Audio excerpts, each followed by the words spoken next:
जम्मू कश्मीर विधानसभा का एक दिवसीय विशेष सत्र आज। पहलगाम हमले पर सीएम उमर अब्दुल्ला सदन में देंगे जवाब। मुख्यमंत्री उमर अब्दुल्ला के मंत्रिमंडल के अनुरोध पर उपराज्यपाल मनोज सिन्हा ने विधानसभा का एक विशेष सत्र बुलाया। पहलगाम में 22 अप्रैल को हुए आतंकी हमले में 26 पर्यटकों की हुई थी मौत। दिल्ली में chief of general staff general Anil Chauhan रक्षा मंत्री राजनाथ सिंह के घर पहुंचकर मुलाकात उन्होंने की। सीडीएस ने राजनाथ सिंह को वर्तमान हालात के बारे में विस्तार से जानकारी दी। पीएम मोदी ने देश को फिर दिखाया आतंक के खिलाफ कार्रवाई का भरोसा। कहा कि पहलगाम के पीड़ितों को न्याय मिलकर रहेगा। पीएम बोले, पहलगाम में हुआ ये हमला आतंक के सरपरस्तों की हताशा को दिखाता है, उनकी कायरता को दिखाता है।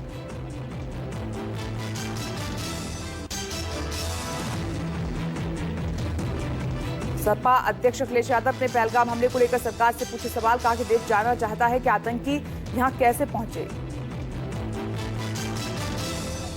अखिलेश यादव की सरकार से मांग, आतंकी घटना के मृतक आश्रितों को 10-10 करोड़ और नौकरी दे सरकार। पहलगाम हमले को लेकर पाकिस्तान पर भड़के असदुद्दीन ओवैसी बोले कि किस दीन की बात कर रहे हो तुम। असदुद्दीन ओवैसी ने पाकिस्तान को जमकर सुनाई खरी खोटी। ये जो पाकिस्तान बार बार कहता है कि हमारे पास न्यूक्लियर बम है, तो उन्हें याद रखना चाहिए कि अगर वे किसी भी देश में जाकर निर्दोष लोगों को मारेंगे तो कोई भी देश चुप नहीं बैठेगा। पहलगाम हमले के बाद से सुरक्षा बलों का एक्शन तेज हो चुका है। सुरक्षा बलों ने आतंकियों और उनके ठिकानों के खिलाफ ऑपरेशन जारी रखा। अब तक 9 आतंकियों के घर जमींदोज कर दिए गए हैं। 20 लाख के इनामी आदिल समेत अब तक 9 दहशतगर्दों के घर जमींदोज। पहलगाम हमले के बाद जम्मू कश्मीर में सुरक्षा बलों की आतंकवादियों के खिलाफ कार्रवाई जारी। सुरक्षा बलों ने बांदीपोरा के नाज कॉलोनी में सक्रिय आतंकवादी जमील अहमद शीर गोजरी का 2 मंजिला इमारत मकान ध्वस्त कर दिया। आधिकारिक सूत्रों ने बताया है कि जमील 2016 से सक्रिय है। जम्मू कश्मीर में आतंक के खिलाफ सेना का ऑपरेशन जारी। कुपवाड़ा और शोपियां में 2 और आतंकियों के घर किए गए तबाह। सेना के कुपवाड़ा में आतंकी फारूक अहमद का घर आईईडी से उड़ाया। पुलवामा और श्रीनगर में संदिग्धों के ठिकानों पर छापेमारी हुई। एनआईए ने शुरू की पहलगाम हमले की जांच। एंट्री और एग्जिट पॉइंट्स पर भी सबूतों को खंगाल रही है टीम।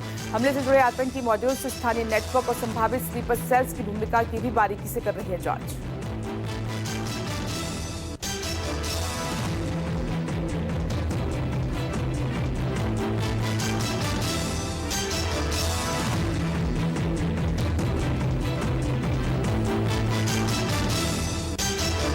आतंकी फारूक का घर आईईडी से ब्लास्ट किया गया। तस्वीरें आप देख रहे हैं। लगातार आते हुए घर ब्लास्ट किए जा रहे हैं। भारत आए पाकिस्तानियों का वीजा खत्म। अटारी बॉर्डर से पाकिस्तान के नागरिकों की वापसी का दौर जारी।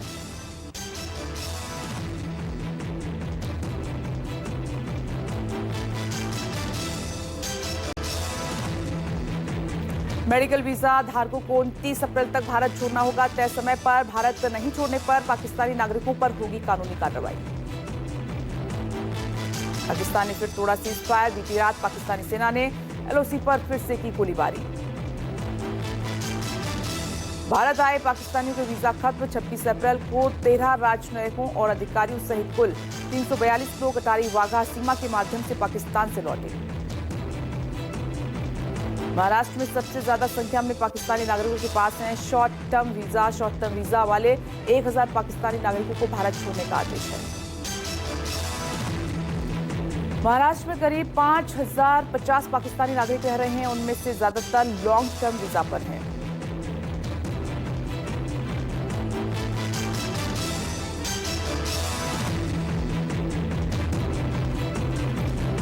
तो लगातार जो पाकिस्तानी भारत में रह रहे हैं उनके वापस जाने का सिलसिला जारी है, क्योंकि भारत सरकार ने पहलगाम आतंकी हमले के बाद तमाम जो वीजा दिए गए थे पाकिस्तानी नागरिकों को वो रद्द कर दिए हैं और डेडलाइन भी खत्म हो चुकी है। साथ ही जो मेडिकल वीजा पर हैं उनके पास 29 अप्रैल तक का समय है, डेडलाइन है। लेकिन बड़ी संख्या में आप पाकिस्तानियों की अपने वतन वापसी की तस्वीर देख रहे हैं, क्योंकि सरकार हर वो कदम उठा रही है जिससे पाकिस्तान को सबक सिखाया जाए।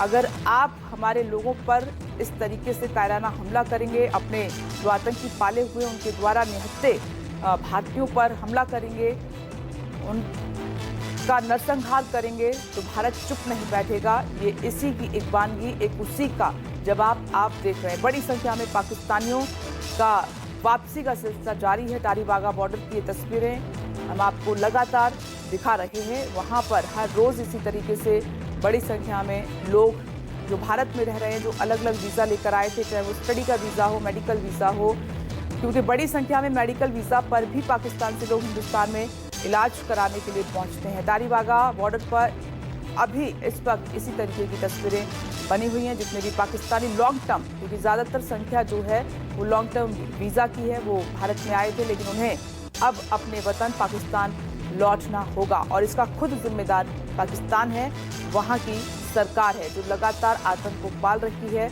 और आतंकियों को पाल रही है, उनको बकायदा पाल नहीं रही है बल्कि पनाह भी दे रही है, उनको छिपा भी रही है। खबर ये है कि भारत के एक्शन के बाद से, ये देखिए अयोध्यावास की तस्वीरें तो हम देख रहे हैं, भारत के एक्शन के बाद से वो आतंकियों के ठिकाने भी बदल रही है, सेफ हाउस पहुंचा रही है। लेकिन पाकिस्तान याद रखे कि कितने भी सेफ हाउस में आप उनको रख लें, लेकिन वो बच नहीं पाएंगे। आतंकी और उनके आकाओं की अब खैर नहीं है। जैसा कि प्रधानमंत्री नरेंद्र मोदी 2 बार वार्निंग दे चुके हैं और न सिर्फ वार्निंग दी है बल्कि एक्शन प्लान जो तैयार हुआ है उसके तहत एक्शन की शुरुआत भी हो चुकी है, जिसके चलते आप देख रहे हैं कि समुद्र में नेवी का युद्धाभ्यास चल रहा है, प्रैक्टिस चल रही है और सीमा पर लगातार फाइटर जेट उड़ान भर रहे हैं। उधर पाकिस्तान बौखलाया और डरा हुआ है, गीदड़ भटकी दे रहा है।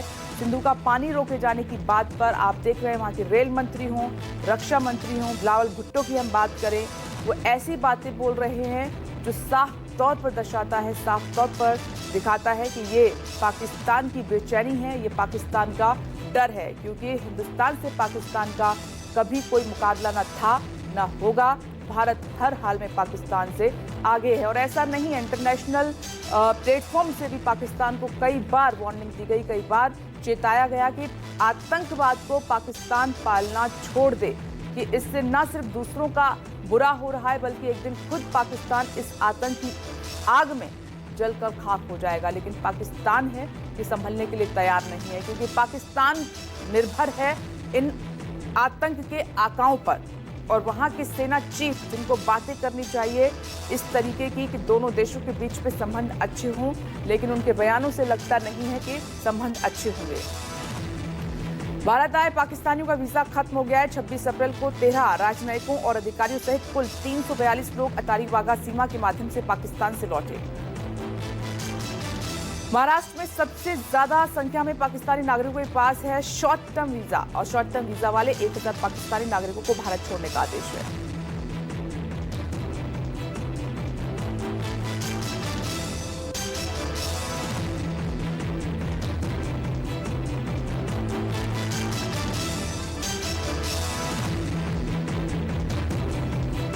महाराष्ट्र में सबसे ज्यादा शॉर्ट टर्म वीजा वाले पाकिस्तानी नागरिक रह रहे हैं, तो वापसी का फरमान हो चुका है और ज़्यादातर का जो समय है वो भी खत्म हो चुका है, जो डेडलाइन दी गई थी वो भी समाप्त हो चुकी है। लेकिन जो मेडिकल वीज़ा पर पाकिस्तान से भारत आए हैं उनके लिए थोड़ी सी मोहलत सरकार ने दी है। 29 अप्रैल तक का उनको समय दिया गया है। मेडिकल वीज़ा वालों को 29 अप्रैल तक भारत छोड़ना होगा। हालांकि लोगों में हताशा है, मायूसी है, लेकिन इसकी जिम्मेदार उनकी सरकार है, उनका मुल्क है, क्योंकि बार बार चेतावनी देने के बाद भी पाकिस्तान संभल नहीं रहा है और अब भी इधर भक्ति दे रहा है। एक समझदार जो सिस्टम है वो इस तरीके की बातें कभी नहीं करता।